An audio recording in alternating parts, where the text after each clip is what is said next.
Isang mapagpalang araw sa ating lahat. Pag-usapan lang natin today ang common na nagiging problema ng mga nagmomotor sa atin. Ito ay ang front shocks natin.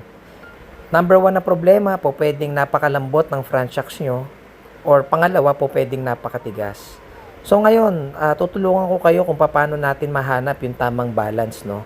At saan mo ba po pwedeng daling shop or kung kaya mo mag-DIY, ano ba yung mga po pwede mong gawin?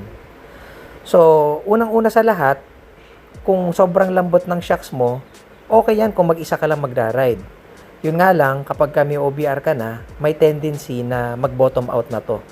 At kapag ka nag-bottom out na to, lalo na pagka may backride ka, ang feeling mo is sobrang sakit na sa kamay nung pakiramdam.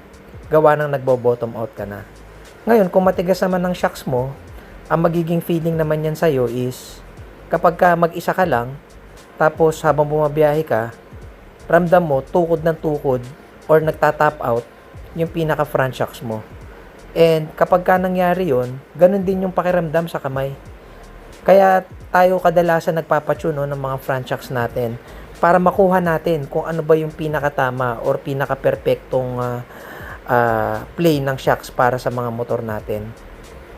Kaya ngayon, at bibigyan ko lang kayo ng mga tips, no? Para una-una kung nagtitipid kayo, di ba?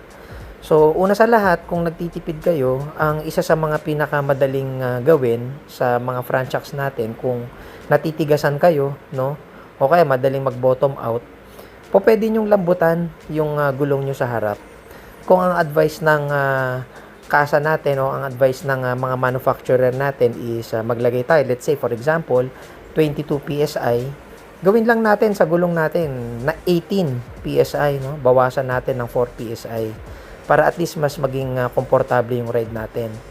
Pagka ginamit mo naman yan, hindi naman yan magmumukhang flat, no?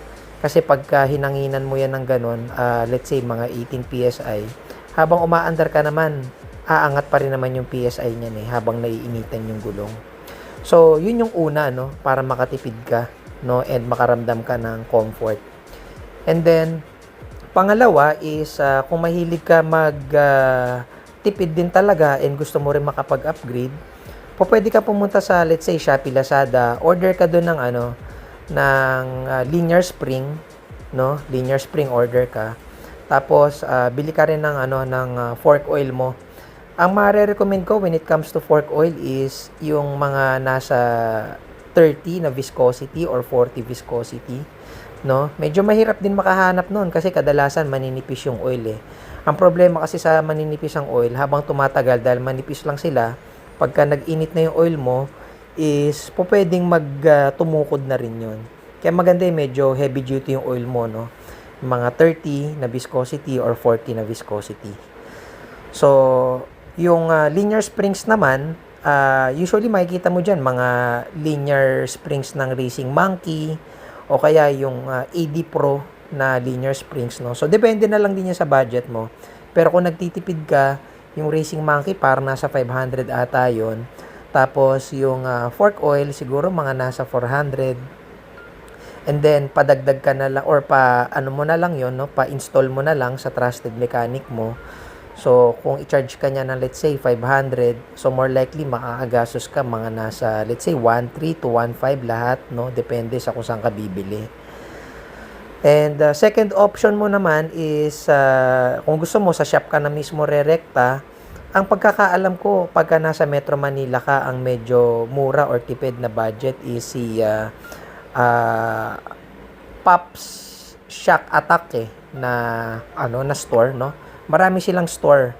So palagi ko makakagastos ka lang doon ng mga 1.5 to 2,000, no? Gawa na 'yun sa iyo.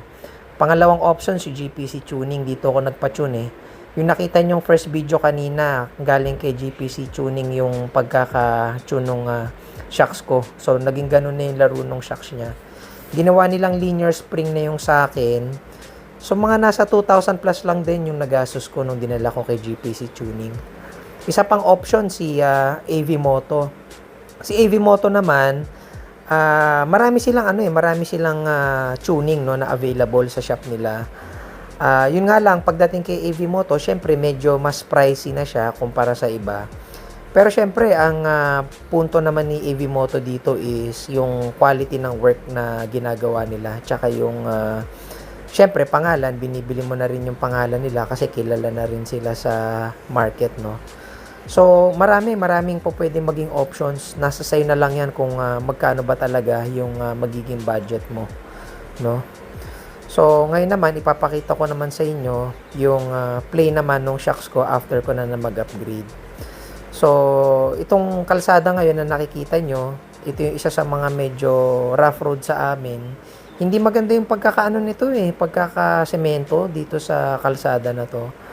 Pero kung mapapansin nyo, yung vibration ng motor ko, tsaka yung paglaro ng shocks niya ngayon, hindi na siya kagaya dati na talagang parang masyadong violent yung laro ng shocks niya. Lalo-lalo na pagka may OBR ka, napakaganda na ng play nito kumpara ng dati. So, worth it din talaga, no, mag-upgrade ng shocks, no. So, i-summarize lang natin.